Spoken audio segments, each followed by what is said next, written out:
के उद्घाटन अवसर पर हम लोग उपस्थित हैं। अभी बाबू साहब बता रहे थे कि योग्य सांसद हम लोग चुने। भाई भाजपा से आपके बीच वो रह चुकी हैं, एक बार लोगों ने मूल्यांकन उनका किया है। और समाजवादी पार्टी के भाई अब वो क्या बताऊं सदन में उनकी क्या स्थिति हुई, आप लोग मीडिया और टीवी और पेपर में भी देखे होंगे।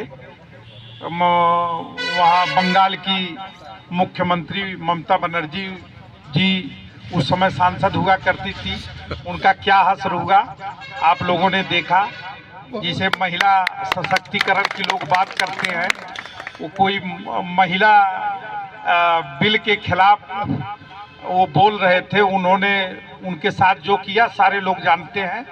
अभी आप बता रहे थे कि सबसे योग्य कौन है, प्रोफेसर डॉक्टर इंदु चौधरी जी। जैसा कि आप सभी लोग जानते हैं, बीएचयू में इंग्लिश विभाग में वो प्रोफेसर हैं। तो प्रोफेसर कोई आम आदमी इतनी आसानी से नहीं हो पाता, उसके लिए पढ़ना पड़ता है। तो बहन इंदु चौधरी जी बहुत ही पढ़ी लिखी योग्य महिला हैं। अगर ऐसे लोगों को हम लोग सदन में जिताकर भेजेंगे तो मैं समझता हूं कि हमारे आजमगढ़ की, हमारे देश की, प्रदेश की दिशा ही कुछ और अच्छी, यानी एक अच्छा माहौल बनेगा। चाहे वो एजुकेशन का मामला हो, चाहे बेरोजगारी का मामला हो। तो इस तरह से अच्छे योग्य को जिताकर भेजने की जरूरत है। अभी शाकिर भाई मुस्लिम समाज की बात रख रहे थे, चूंकि चंद ही लोग हम लोग आए भी हुए हैं, लेकिन सचमुच मान्यवर श्री कांशीराम साहब जब बहुजन समाज पार्टी बनाए तो दलित और मुसलमान पर और पिछड़ी जात पर उनका पूरा फोकस था। दलित, उन्होंने एक नारे से शुरुआत उन्होंने किया था साहब ने कि दलित मुसलमान करो विचार, कब तक सहोगे अत्याचार। क्योंकि मान्यवर श्री कांशीराम साहब वो जानते थे कि यही दो बिरादरी ऐसी है, दो समूह ऐसा है जो पूरे देश में एक तिरस्कार इनका किया जाता है, इनका शोषण किया जाता है। लेकिन दलित भाई तो हमारा समझा इस बात को, मान्यवर श्री कांशीराम साहब की बात को मानने का काम किया। लेकिन हमारा मुस्लिम समाज आज भी, मुझको इस बात का दुख है, क्योंकि अगर दलित मुसलमान पर पिछड़े की बात अगर कोई पार्टी करने वाली है तो वो बहुजन समाज पार्टी है। आज तो तमाम पार्टियां हैं, आप देखते हैं। अरे हम लोगों के बचपन में एक दौर वह भी था, किसी एक घर आकर जो सांसद के लिए जो या विधायक के लिए जो प्रत्याशी हुआ करता था, किसी बड़े आदमी यानी धनाढ्य उस गांव का, या तो जमींदार रहा हो, या तो बहुत पैसे वाला रहा हो, या तो बहुत ही पावरफुल रहा हो, उसी के यहाँ आकर बैठ जाया करते थे। तुम बैठ जाया करते थे और वहीं से एक मैसेज पास हो जाता था कि फला को वोट देना है, और पूरा गांव उन्हीं को वोट दे दिया करता था। मैंने बहुत बड़े नेता रहे, आदरणीय रामधन राम जी को यहाँ से सांसद बनते देखा है। वो जाते नहीं थे गांव में, कहीं नहीं घूमते थे, एक जगह आकर बैठ गए किसी बड़े आदमी के यहाँ, वहीं से मैसेज। लेकिन इस चीज को बदलने का अगर किसी नेता ने काम किया इस देश में तो मैं धन्य हूँ मान्यवर श्री कांशीराम साहब। उन्होंने घर घर लोगों को जाकर वोट मांगने के लिए मजबूर कर दिया। मान्यवर श्री कांशीराम साहब घर घर उन्होंने वोट की हैसियत को बताया कि तुम्हारी एक वोट की ये हैसियत है, जितनी हैसियत बाबा साहब डॉक्टर भीमराव अंबेडकर जी ने जो बताया था, ठीक उन्हीं की बात को मान्यवर श्री कांशीराम साहब ने आगे बढ़ाते हुए प्रैक्टिकली स्थापित करने का काम किया, समता मूलक समाज बनाने का काम किया। तो ये लोग मजबूर हो गए, घर घर जाकर कन्वेंशन करके हाथ जोड़ जोड़ के वोट मांगना शुरू किए। ये काम अगर किसी ने सिखाया तो बहुजन समाज पार्टी ने सिखाया।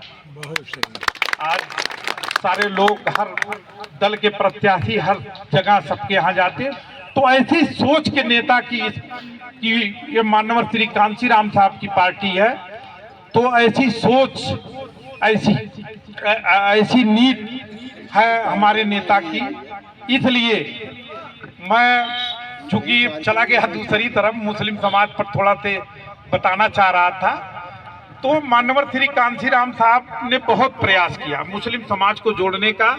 हमारा शेड्यूल कास्ट का भाई समझ गया, लेकिन मुसलमान समाज नहीं समझा।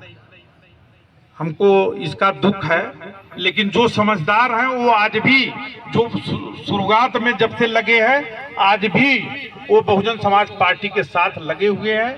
चाहे बहुजन समाज पार्टी जिस भी दशा में रहे। अब दशा क्या है, अभी आप पिछला चुनाव संगीता आजाद जी को हम लोगों ने जिताया, भारी बहुमत से जिताया।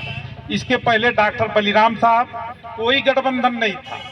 आज लोग एक अफवाह उड़ा रहे हैं कि हमारा गठबंधन नहीं किसी से हुआ, तो डॉक्टर बलिराम साहब 3 बार चुनाव जीते हैं और 3 बार हारे भी हैं गैप कर करके, लेकिन बिना गठबंधन के 3 बार सांसद रहे हैं। यही हमारे विधायक बिना गठबंधन के सारे हमारे विधायक रहे हैं, 6-6 हमारे विधायक रहे हैं, कभी किसी से गठबंधन नहीं हुआ।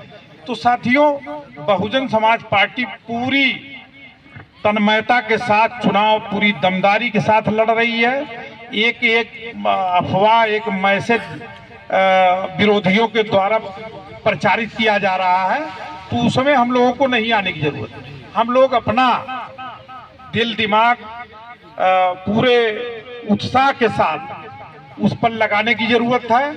और यहाँ बहन प्रोफेसर इंदु चौधरी जी को भारी बहुमत से हाथी वाले निशान के सामने वाली बटन दबाकर आप लोग भारी बहुमत से विजयी बनाइएगा। और मैं खास तरीके से मैं मुस्लिम समाज के साथ साथ सर्व समाज के भी साथियों से, कि हमारे मुस्लिम भाई, एक मैं छोटा सा उदाहरण दूंगा जी। मुस्लिम समाज के भाइयों से मैं कहना चाहता हूं, हम बहुजन समाज पार्टी अकेले 22.5% में 16% अकेले दलित में सिर्फ चमार बिरादरी, और मुस्लिम समाज 18%। अगर हम 16 और 18 कितना हो गया, 34 है, 34% हो गया। हम किसके साथ हैं, जिसे मैं देखता हूं जो एक माहौल बना है। आप 7% जिनकी संख्या है, आप 7% के साथ जाएंगे, उसमें 2% ऑलरेडी पहले से भाजपाई है, भाजपा में वो पहले से है, बच गए 5%। 1-2% तो अगर जात बिरादरी का आ गया तो उसमें से भी चले जाएंगे, बचे मुश्किल से 4%। 4 और 18 हम, यानी टोटल अगर आप दे रहे हैं तो 22% हो रहा है। तो इस तरह से आज जो मुस्लिम समाज की दशा है, जो हालत है, ये 7% वाले के साथ रहने के ही कारण ऐसी स्थिति बनी है। नहीं तो दलित और मुसलमान जिस दिन दमदारी के साथ एक साथ आ जाए, मैं समझता हूं इस देश में, इस प्रदेश में बहुजन समाज पार्टी की सरकार बनेगी। और बहुजन समाज पार्टी सभी को भाई, हम आपके साथ हैं, तुम संघर्ष करो, हम आपके साथ हैं। अब मैं, चूंकि शास्त्री जी का इशारा हो रहा है और लोग भी, उनको भी बोलना है, तो मैं अपना पूरा समय माननीय मुख्य अतिथि जी और विशिष्ट अतिथि जी को देते हुए अपनी बात खत्म करता हूं। जय भीम, जय भारत, खुदा।